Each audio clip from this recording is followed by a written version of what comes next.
हाँ जी, कल आप कैलकुलेट किया सी NU/DU is equals to 2N upon root pi into root U upon 1 upon KT ਦੀ ਪਾਵਰ 3/2 इंटू E ਦੀ power -U upon KT into DU। ਇਹ ਵਾਲੀ ਇਕੁਏਸ਼ਨ ਨੂੰ ਆਪਾਂ ਪਾਈ ਦੇ ਨਾਲ ਮਲਟੀਪਲਾਈ ਤੇ ਡਿਵਾਈਡ ਕਰਾਂਗੇ।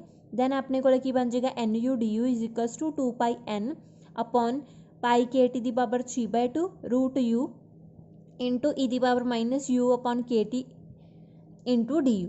नैक्सट ਆਪਾਂ ਕੀ ਹੈ स्पीड के लिए जोड़ा एक्सप्रैशन है वो डिराइव करांगे। उसके लिए आप की पुट करना है U नूं आपां 1/2 MV हाफ MV² पुट करांगे तो इसका डेरीवेटिव की आ जाएगा DU is equals to 1/2 M2V into DV तो DU आ जाएगा अपने को MDV। इस इक्वेशन के आप U नूं हाफ MV² पुट कर देंगे तो DU की वैल्यू MVDV पुट करांगे तो अपने को NVDV किस इक्वल आ जाएगा root 2πN into M upon pi KT की पावर 3/2 V² इंटू E की power -MV² upon 2 KT into DV। ये अपने को एक्सप्रैशन आ गया मॉलिक्यूलर स्पीड के लिए। ठीक है, अगर आप इस वाले एक्सप्रैशन नूं N दे नाल डिवाइड करांगे तो अपने को की आ जाएगी प्रोबेबिलिटी आ जाएगी। तो प्रोबेबिलिटी की आ जाएगी PV/DV is equals to root 2 pi M upon pi KT की पावर 3/2 V² E की power -MV² upon 2 KT into DV। ये प्रोबेबिलिटी आ गई अपने को आ रही है मॉलिक्यूलर स्पीड के लिए एक्सप्रैशन। हुण आपां की है ग्राफिकल रिप्रजेंटेशन करनी है, एक ग्राफ प्लॉट करांगे स्पीड के लिए। हुण NV नंबर ऑफ मॉलिक्यूल्स है जिन्हां दी स्पीड अपने को V है। अगर अपने को इंटीग्रेशन कर दी आप 0 to infinity NV into DV का वो किस दे इक्वल आ जाएगा N दे। हुण तुहाडे कोले सपोज NV जिहड़े DV है वो नंबर ऑफ मॉलिक्यूल्स है जदों अपनी जिहड़ी वेलोसिटी है V तो लैके V+ DV तक जा रही है। अगर ए वाला जिहड़े नंबर ऑफ पार्टिकल्स ने इस वाले दे नाल आ वाला जिहड़ा एरिया आ रहा है इस करव के अंडर उस DV इंटरवल दे विच ए शो कर रही है। ठीक है, तो टोटल एरिया के लिए आपां नूं ए वाली टोटल नंबर ऑफ मॉलिक्यूल्स आ जाएंगे ए वाले। हुण जिमें जिमें अपनी जिहड़ी V दी वैल्यूज़ है वो लो है, जिमें वैल्यूज़ V दी लो ने तो एक्सपोनेंशियल वाली टर्म हैगी जिहड़ी E the power -MV² upon 2 KT वो प्रैक्टिकली इक्वल टू हो जाएगी 1 दे। दैट मीनस जिहड़े NV हैगे है वो इनक्रीज़ कर रही है जिमें जिमें अपनी जिहड़ी वैल्यू है इनक्रीज़ करेगी V दी। NV किस दे डायरैक्टली प्रोपोर्शनल है V² दे। जिमें जिमें आप V नूं की है इनक्रीज़ करांगे तो NV की वैल्यू की हो जाएगी इनक्रीज़ करेगी। वो जिहड़ी वैल्यू है मैक्सीमम वैल्यू हो जाएगी तो आप V नूं किस दे उपर लिखांगे V मैक्सीमम दे ते उस नूं कहांगे most probable speed that is denoted by VP। अगर अपनी जिहड़ी डिस्ट्रीब्यूशन करव है तो सॉरी वैल्यूज़ अपने को V दी वो की है लार्ज है दैन जिहड़ी एक्सपोनेंशियल टर्म हैगी है वो डोमीनेट करेगी तो NV किस दे प्रोपोर्शनल है E the power -MV² upon KT दी वो डिक्रीज़ करेगा increase in value of B दे नाल। हुण जिहड़ी डिस्ट्रीब्यूशन अपने को करव है उस असमिट्रिकल हैगी है लोएस्ट पॉसीबल स्पीड दे वैल्यूज़ दे नाल अपने को टर्म की है 0 है। हुण टैंपरेचर दे नाल की है अगर आप NV ते B दे आ वाला जिहड़े प्लॉट है उस दे उपर जिहड़ा टैंपरेचर है उसका इफैक्ट देखिए तो जिहड़ी मोस्ट प्रोबेबल स्पीड हैगी है VM वो इनक्रीज़ कर रही है increase in proportion to the square root of absolute temperature. जिमें जिमें आप टैंपरेचर इनक्रीज़ कर रहे हैं उमें अपनी जिहड़ी वेलोसिटी है मोस्ट प्रोबेबल वेलोसिटी वो की है इनक्रीज़ होंदी जा रही है।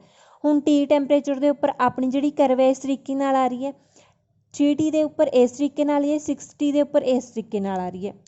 ये जिहड़ी करव है वो फ्लैट होंदी जा रही है टैंपरेचर राइज करन दे नाल बट इन्हां दा जिहड़ा एरिया है वो की है कॉन्सटेंट हुंदा। T आ वाली जिहड़ी T करव दे अंडर टैंपरेचर दे अंडर एरिया हैगा ए वाली दा ते ए वाली दा तिन्नां दा की रहेगा सेम होएगा वो रिमेन अनचेंज रहेगा।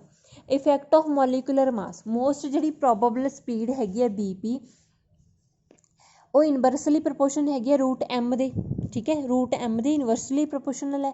ਦੈਟ ਮੀਨਸ ਕੀ ਆ, ਉਹ ਡਿਕਰੀਜ਼ ਕਰ ਰਹੀ ਹੈ ਇਨਕਰੀਜ਼ਿੰਗ ਇਨ ਮੋਲੀਕੂਲਰ ਮਾਸ। ਜਿਵੇਂ ਜਿਵੇਂ ਆਪਣਾ ਮੋਲੀਕੂਲਰ ਮਾਸ ਇਨਕਰੀਜ਼ ਕਰਦਾ ਜਾ ਰਿਹਾ ਉਵੇਂ ਆਪਣਾ ਕੀ ਹੈ ਜਿਹੜਾ ਮੋਸਟ ਪ੍ਰੋਬੇਬਲ ਸਪੀਡ ਹੈਗੀ ਆ ਉਹ ਡਿਕਰੀਜ਼ ਹੁੰਦੀ ਜਾ ਰਹੀ ਹੈ, ਜਿਵੇਂ ਆਕਸੀਜਨ ਦੇ ਕੇਸ ਦੇ ਵਿੱਚ ਹੈ ਜਾਂ ਹਾਈਡਰੋਜਨ ਦੇ ਕੇਸ ਵਿੱਚ। ਨੈਕਸਟ ਹੈਗਾ expression for most probable average RMS speed. Most probable speed ਕੀ ਹੈ, VM ਦੇ ਨਾਲ ਡਿਨੋਟ ਕਰਾਂਗੇ। It is defined as speed possessed by the maximum number of molecules in a sample at a given temperature. Maximum number of molecules ਨੂੰ ਆਪਾਂ given temperature ਦੇ ਕੀ ਕਰਨਾ ਹੈ, ਜਿੰਨੀ ਉਹ ਸਪੀਡ ਪੋਜੈਸਟ ਕਰ ਰਿਹਾ that is most probable speed. ਹੁਣ NVDV ਕਿਸ ਦੇ ਇਕੁਅਲ ਸੀਗਾ, √2 pi n into m upon pi K T दी power 3/2 v square into E दी power minus M V square upon 2 K T into D we. अगर इस नूं आपां n दे नाल डिवाइड करांगे, ठीक है, n दे नाल डिवाइड कर दिए तो अपने कोल की रह जाएगा √2 pi m upon pi K T दी पावर 3/2 v स्केयर ई दी power minus M V square upon 2 K T. फिर आपां की करना, इस नूं डेरीवेटिव करांगे विद रिस्पैक्ट टू v ਦੇ ਡੈਰੀਵੇਟਿਵ ਆਹ ਵਾਲਾ ਟਰਮ ਇਸ ਦੇ ਵਿੱਚ b ਨਹੀਂ ਹੈ, ਇਸੇ ਕਰਕੇ ਆਪਾਂ ਕੀ ਡੈਰੀਵੇਟਿਵ ਤੋਂ ਬਾਹਰ ਲਿਖਾਂਗੇ। ਡੈਰੀਵੇਟਿਵ ਇਹ ਵਾਲੀ ਟਰਮ ਦਾ ਬਣੇਗਾ, ਇਸ ਦਾ ਬਣ ਜਾਏਗਾ 2v ਇੰਟੂ ਈ ਦੀ power minus M V square upon 2 K T plus V square as it is. ਇਸ ਦਾ ਆ ਜਾਏਗਾ ਆਪਣੇ ਕੋਲ minus m upon 2 K T, V square ਦਾ 2v ਬਣ ਜਾਏਗਾ ਅਤੇ ਇਹ ਵਾਲੀ ਟਰਮ ਆ ਜਾਏਗੀ ਈ ਦੀ power minus M V square upon 2 K T. ਇਹ ਵਾਲਾ ਡੈਰੀਵੇਟਿਵ ਬਣ ਕੇ ਆ ਗਿਆ। ਹੁਣ ਇਸ ਡੈਰੀਵੇਟਿਵ ਦੇ ਵਿੱਚ ਜੇ v ਆਪਣੇ ਕੋਲ VM ਦੇ ਇਕੁਅਲ ਹੈ, ਮੋਸਟ ਪ੍ਰੋਬੇਬਲ ਸਪੀਡ ਦੇ ਇਕੁਅਲ ਹੈ, ਦੈਨ ਇਹ ਵਾਲੀ ਟਰਮ 0 ਦੇ ਇਕੁਅਲ ਹੋਏਗੀ। ਜਦੋਂ ਇਹ ਟਰਮ 0 ਦੇ ਇਕੁਅਲ ਹੈ ਤਾਂ ਇਹ ਵੀ ਆਪਣੇ ਕੋਲ 0 ਹੋਏਗਾ। ਮੀਨਸ VM ਦੀ ਵੈਲਿਊ, v ਨੂੰ ਆਪਾਂ VM ਪੁੱਟ ਕਰਕੇ VM ਦੀ ਵੈਲਿਊ ਕੈਲਕੂਲੇਟ ਕਰਾਂਗੇ, ਉਹ ਕਿਸ ਦੇ ਇਕੁਅਲ ਆ ਜਾਏਗਾ √2 KT ਅਪॉन m ਦੇ। √2 ਨੂੰ ਆਪਾਂ ਲਿਖ ਸਕਦੇ ਹਾਂ 1.41 √KT ਅਪॉन m ਦੇ ਇਕੁਅਲ ਆ ਜਾਏਗਾ। ਇਹ ਐਕਸਪ੍ਰੈਸ਼ਨ ਕੀ ਸ਼ੋ ਕਰ ਰਹੀ ਹੈ, ਇਹ ਸਿਰਫ ਟੈਂਪਰੇਚਰ ਦੇ ਉੱਪਰ ਡਿਪੈਂਡ ਕਰ ਰਿਹਾ ਅਤੇ ਮੋਲੀਕੂਲਰ ਮਾਸ T ਦੇ ਉੱਪਰ ਅਤੇ M ਦੇ ਉੱਪਰ ਡਿਪੈਂਡ ਕਰ ਰਹੀ ਹੈ ਆਪਣੇ ਕੋਲ most probable speed of molecules. Next ਹੈਗੀ average speed. It is defined as average of the speed of all the gas molecules lies between B and B plus DV। V plus DV ਦੇ ਜਿਹੜੇ interval ਦੇ ਵਿੱਚ ਜਿੰਨੀਆਂ ਆਪਣੇ ਕੋਲ speed ਲਾਈ ਕਰ ਰਹੀਆਂ ਆਪਾਂ ਉਹਨਾਂ ਦਾ ਕੀ ਕਰਾਂਗੇ, ਐਵਰੇਜ ਕਰ ਦਾਂਗੇ। ਤਾਂ V ਐਵਰੇਜ ਨੂੰ ਲਿਖਾਂਗੇ ਸਮੀਸ਼ਨ NI/VI ਅਪॉन NI।